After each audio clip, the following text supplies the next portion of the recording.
CG&G now control members of Los Chapitos in Sinaloa, Durango, and possibly even in Sonora.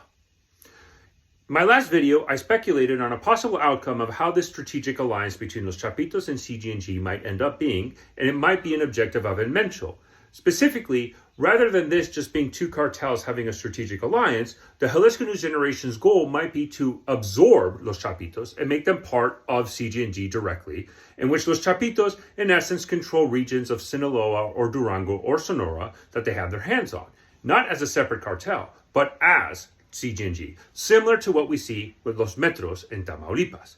And although that might be a long-term goal of El Mencho, what we are seeing right now, that is a matter of fact, based on a lot of accounts that I've talked to and reporting that I've seen, is that CG&G controls fighters of Los Chapitos in Sinaloa and Durango. And that's a very interesting outcome of this strategic alliance. Because if you analyze it and think of it, it would make more sense that as CG&G is sending forces into these states, the Chapitos would be in control. As Los Chapitos have a long history in operating in those three states, and they should, in essence, control CG&G fighters and leverage their support, but dictate where the fighting should happen.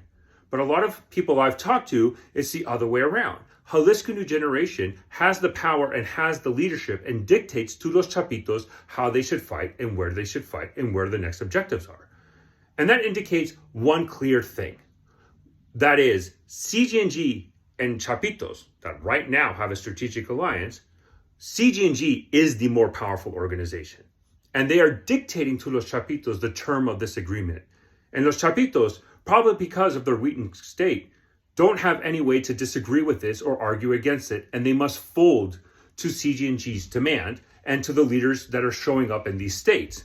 CG&G has a lot of risk in this because you're going to have members and leaders that don't know this area very well, dictating to fighters who are intimately familiar in how to fight, and that might cause local tensions. But for now, CG&G is flexing their muscle, flexing their power, and taking the fight directly to Mayito Flaco and Los Cabreras, while Los Chapitos are supporting CG&G's efforts.